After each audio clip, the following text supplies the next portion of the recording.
Hi all. So a while ago on YouTube, I stumbled down a wormhole of small kitchen appliance reviews. As I was looking to buy an air fryer and perhaps maybe a pressure cooker, that's when I stumbled across one of the worst YouTube chefs of all time. His name is Jack Scalfani, as I like to call him, Jack Salmonella Scalfani. I watch video after video of him butcher, sometimes quite literally, recipes. Imagine driving slowly past a multi-car pileup on the interstate. That's my face as I watched him teach the internet how to make partially cooked meals of varying types and taking awful and unneeded shortcuts to recipes that are already quick to prepare. The absolute horror of Jack's lazy man chefing, air quote, techniques to my boyfriend Tom. And now, since we can't unsee it, we are opening your eyes to it as well. I'm Michelle, and I welcome you to join us for this horrific journey, better known as Pink Chicken and the Lazy Man. Hello and welcome back to Pink Chicken and the Lazy Man. I am the Lazy Man Tom. And I'm Pink Chicken Michelle. Welcome. We have a lot to talk about this week. We do? Oh yeah. Well, let's start out by saying we were checking the Twitters this morning and we discovered that we're both blocked by Jack Scalfani. We're not really sure when this happened or why it happened. Well, I tweeted directly at him. I'm not even gonna lie about that, but I'm not really sure why the Lazy Man over here is blocked, because as far as I remember, I don't think he's ever directly tweeted at Jack, so I could be wrong, but it may have been in a reply to you, or maybe I retweeted something that he said, or retweeted something that you posted about him. So blocked by association. One of the things we noticed about Jack is that he has very thin skin when it comes to receiving criticism or commentary. So let's just say it probably doesn't take much to earn his blocking ire. That's true. So we thought this week we'd start out by reviewing a throwback episode.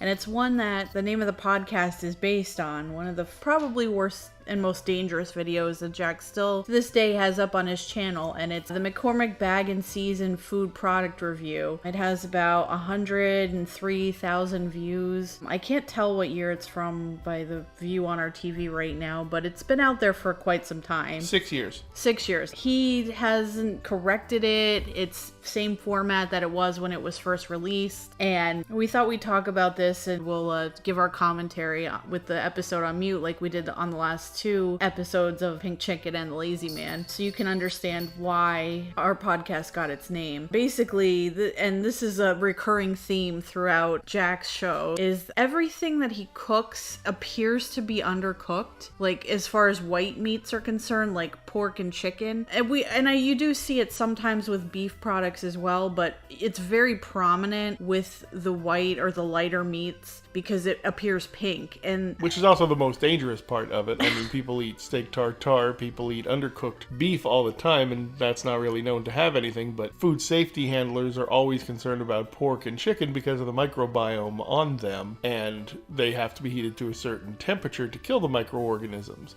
that are often left on them during processing, like salmonella and all the things that infect pork. Usually that's not even in the ballpark of concern with a lot of other cooking channels, because most of those are chefs that have been taught food handling and safe food handling procedures for years, and they're just used to doing it. You'll see they'll not use the same towel for chicken as they do for vegetables, or meats for vegetables. They'll use a different spoon for this and that. They won't touch. In the YouTube world, it gets a little not as professional as that, but still most people try to follow that.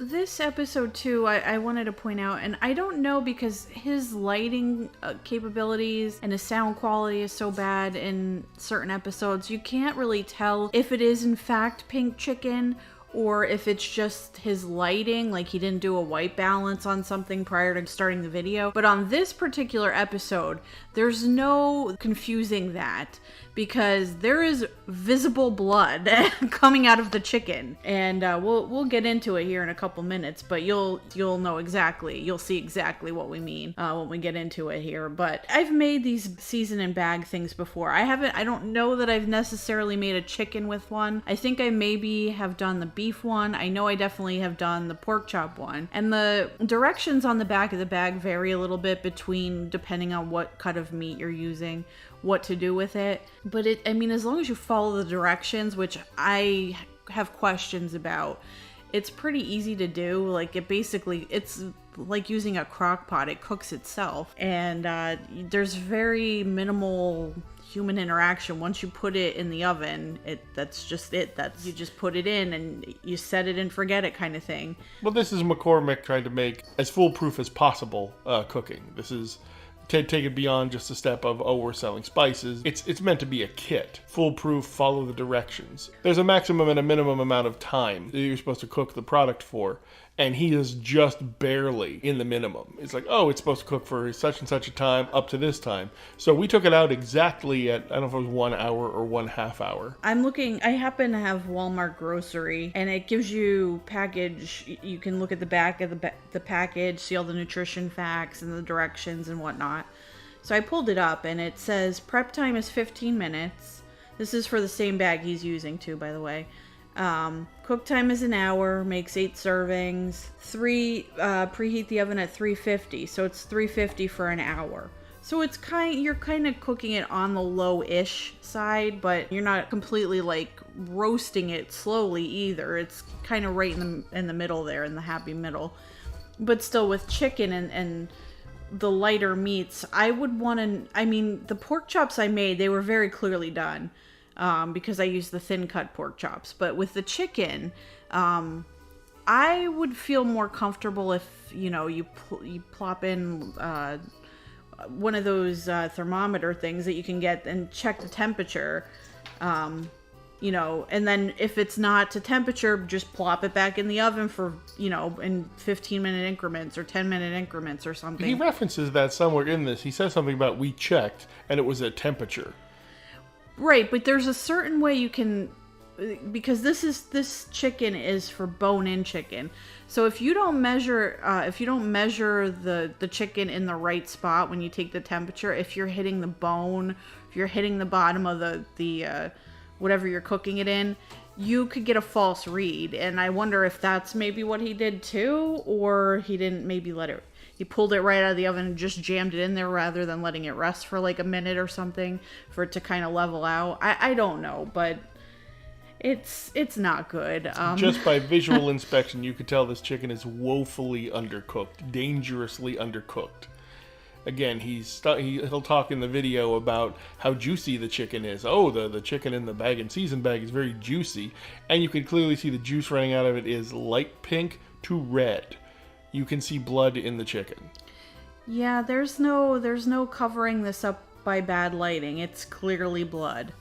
And he eats it. He takes a piece of the chicken and he eats it at the end. And God willing, he's still alive to this day, so it didn't kill him. But I wouldn't trust serving it to people like your loved ones and friends and family. I don't think that's a good idea. Well, how about we start the video and we'll start looking at it. So again, this is the original chicken McCormick Bag N Season product review from Cooking with Jack channel.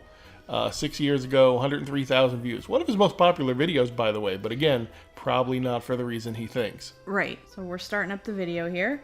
We're starting video now. So this video being 6 years ago, this was when he was still working with a professional video production company. This still has the multiple display beginning, him chopping the pineapple. He's left the wrong title card up. I noticed that Football too. Finger Food, Shrimp and Chorizo.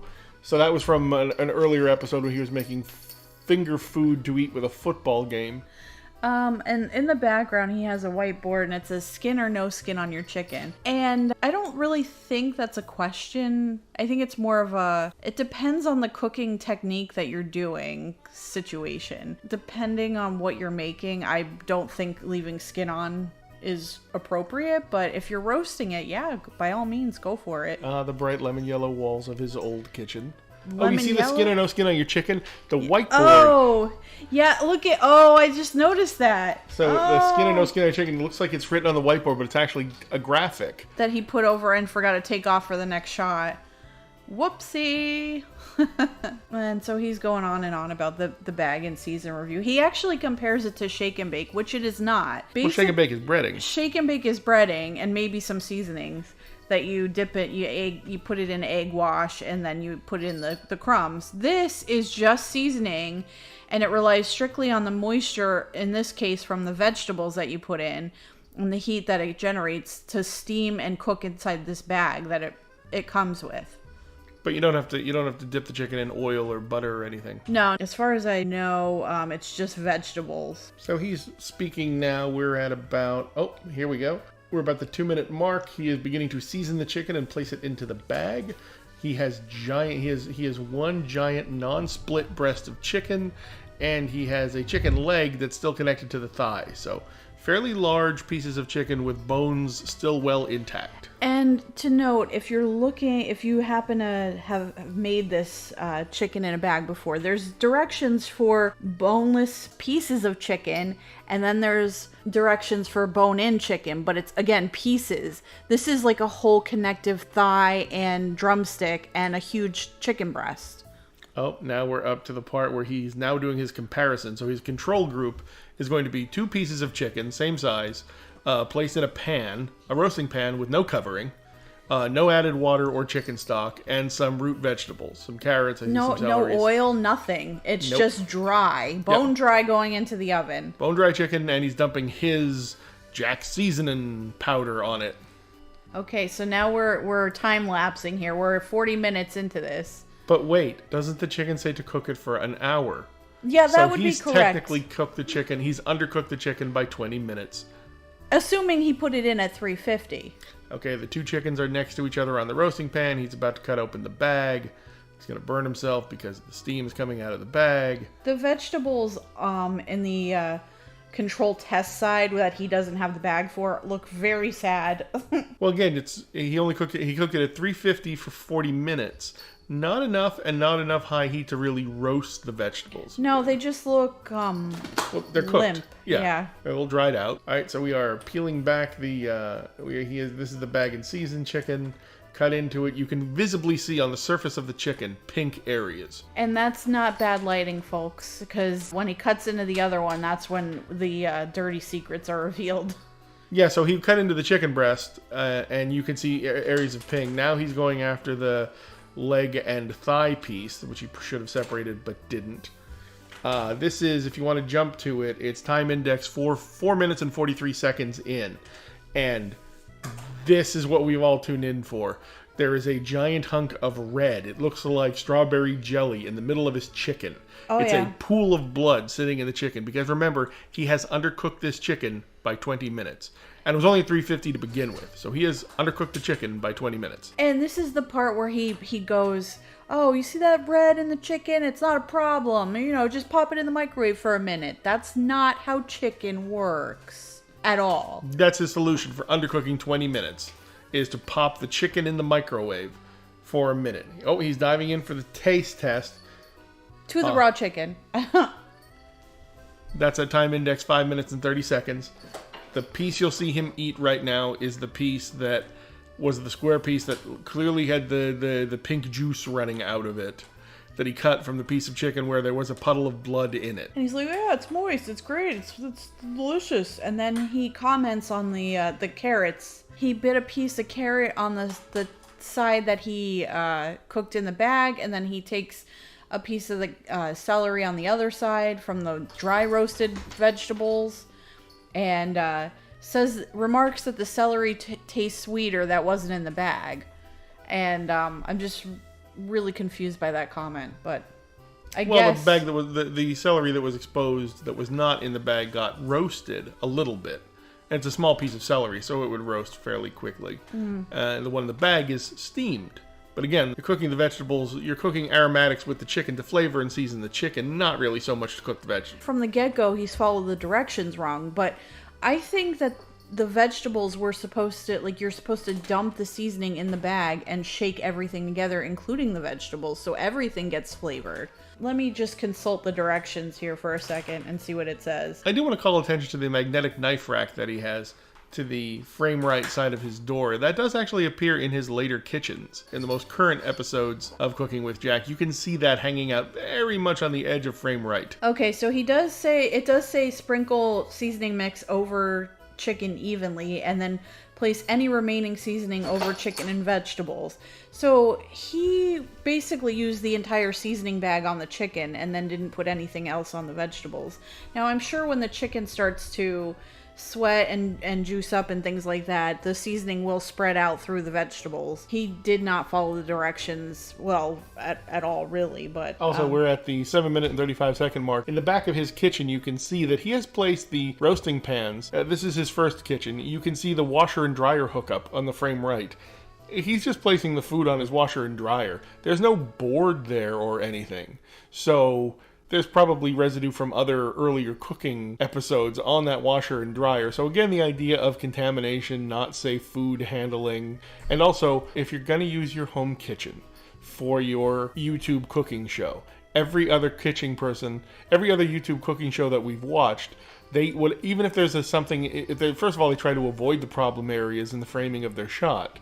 Like, somebody would frame it, somebody would move the camera to the right, aim it to the left, and try to avoid the washer and dryer, which, should not be in your kitchen set. Or at least cover it with a sheet or cover it with a board so it looks like part of the set. Just don't be like, oh, yep, that's my washer and dryer sitting right back there. With all the harsh chemicals you use for washing and drying, and he's just setting out stuff on it that he's used for cooking. Yeah, and I'm worried about, clothes getting contaminated if it's like laundry day and he's trying to cook. I mean, I don't know where his laundry is kept, but at the end we see Give Me Entertainment, his entertainment company. His outro card. Yeah, his outro card, thank you.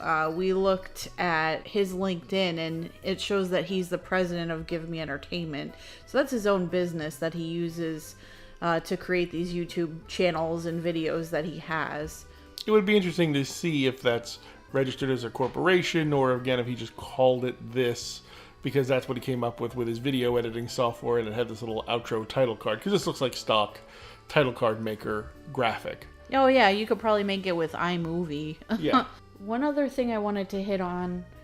Well, again, this is not the only video in the Cooking with Jack universe that shows him practicing very poor safe food handling procedures, very unsafe food handling procedures, criminally undercooking some meat that he's using. Remember, this product video is for Bag N Season for McCormick. This is already as easy as they could possibly make it for you to cook chicken very quickly with no thought. Open the season bag, put in the chicken, add the seasoning, shake, add some vegetables, bake. It's supposed to be for people who have not a lot of time and want something quick but want to make something fresh and wholesome. It's already made to be as fast as it possibly can. There's no reason to try to hurry it along, because to do that makes it dangerous, because now you're undercooking the chicken. Oh, what I wanted to tell you guys was both the Lazy Man and Pink Chicken have food prep experience. I used to work at a supermarket in the food service area where we made quick prep meals. And the Lazy Man over here has worked with his family on massive undertakings at churches where they do spaghetti dinners. We know a thing or two about food, how to make it, how to eat it, what's safe, what's not safe, in addition to our nerdiness when it comes to computers and TV and knowing bad editing skills when we see it, which is prevalent in this video. Yeah, the color saturation is a little high, clearly a result of not knowing how to use the video software. It wasn't a style choice. Also, did you notice in this video his delivery of the video is more kind of like, yo, homeboy, like, we're gonna do everything, this or that. He's kind of calmed down in his later videos, and he's not doing what he was saying about, oh, send me this. He's not asking for so many ideas anymore. He's not asking for as much audience input as he used to. Right, because I think he was one of the first content creators, or one of the few first content creators on YouTube. And like, people were watching him a lot because he was one of the only few cooking shows out there. And then when people started seeing quality content come through, like Babish and all the other ones, they realized that Jack kind of doesn't know what he's doing. And so now he's more of a novelty, like what not to do situation than hey, let's watch Jack Scalfani for a good recipe that we could make, for a party or a weeknight dinner. Like, it's just, it's kind of sad. It's almost like some of the things he gets now, or the recipes that he makes, are a little bit gluttonous, I think. But he's gone from being famous to infamous. And he's trying to keep riding that initial wave of popularity he had because there was no other alternatives. Now that more quality alternatives have come out, now he's like, well, what's my trick if I can't be... I was the first, but it doesn't seem to be a draw now that there's a crowded choice, and lots of people are coming to YouTube. You know, he was on YouTube before a lot of other people were using YouTube as kind of like another channel of television they watch. So he had he had a built-in audience. There wasn't that many choices. Now when audience members come to YouTube, there's dozens and hundreds of food channels to watch. He's just one of many, and again, he's people aren't watching him for the quality or the imagination of his recipes. If they're watching him at all now, if he's getting new viewers, it's all to watch the train wreck. Yeah. So I think this is a good place to close this episode out. I want to thank you again for joining Pink Chicken and the Lazy Man, and we look forward to our next episode. Thank you, Internets. We've already noticed some love. We don't have that many episodes on all of the different podcast channels, but we're getting downloads, we're getting reactions. We thank you greatly, and we will see you next time.